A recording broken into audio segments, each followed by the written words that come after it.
Žurnaal esitleb teile karakterid Anna Kõhknat, kes on kunstnik, fotograaf, õpetaja lausa. Räägi mulle natukene endast. Me saame ju juba väga väiksest peale aru, mis meil loomus mingis mõttes on, et minule nagu ei sobinud mingi siuke kindel rutiinne paigalistu liiga süvenemist nõudev, et ja hiljem elus märkasin, et on nagu mul vaja otsustada või vabadust oma aja ja mingisuguste tegutsemiste üle, et siis mul see kunst nagu juba hakkas nendest nagu iseloomujoontest nagu kokku joonistuma ja eks vist natuke mingit annet antakse ka juurde, et muidu vist kunstnikuks ei saa, aga ma ei tea, seda ka ärge pange sisse. Kuidas sa kirjeldad oma loomingut?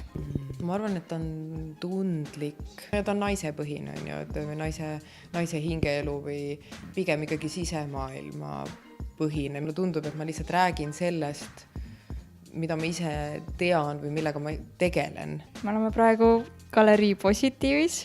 Kas ma saan õigesti aru, et sul tuleb siin näitus? Mis teemal?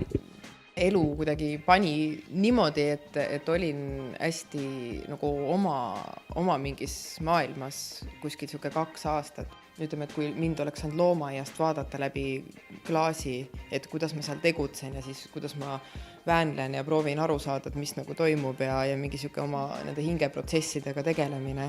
Et siis, ja see oli ka kuidagi nii, et ma ei mõelnud teadlikult, et ma hakkan looma sellest, vaid et hiljem, kui ma vaatasin oma fotosid ja mida ma välja valisin ja mis mind kõnetas, siis ma aina enam tõmbasin need jooned, et ma saan aru, mida ma jutustan. Et see seeria siin Heljub omal maal, nagu see pealkiri ütleb, et siin on nagu siuke anonüümne tegelane, kelle nägu me justkui näe ja see ei olegi oluline, vaid et see võib nii-öelda siuke universaalne tegelane olla või igat ühte kõnetav ja kes siis kuidagi nagu proovib aru saada kõigest, mis on toimunud. Kui sa saaksid valida ühe foto siit, millega sul on kõige suurem lugu, siis milline see on?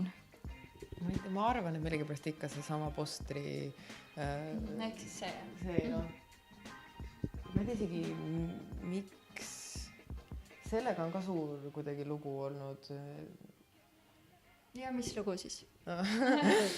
Ta on nagu mingi sümbol, on see aken, ma arvan, et mis kordub ka siin seerias, et mingisugune võimaluse nagu nägemine või selle poole pürgimine, et mind nagu lihtsalt kuidagi see visuaalselt nii tohutult kõnetas, et ma hiljem sain küll nagu peegeldust või vastukaja, et osasid nagu ei saanud üldse aru ja ma nagu jäägitult seisin selle poolt, see on see foto. Esimesena inspireerib, nagu kui ma pildistan, on ikkagi inimene, et ilmselt ma nagu näen midagi, mis enda seest kõnetab tema sisemisega, et siis ma valin kuidagi need, kes oskaksid rääkida seda lugu, mida ma tahan rääkida.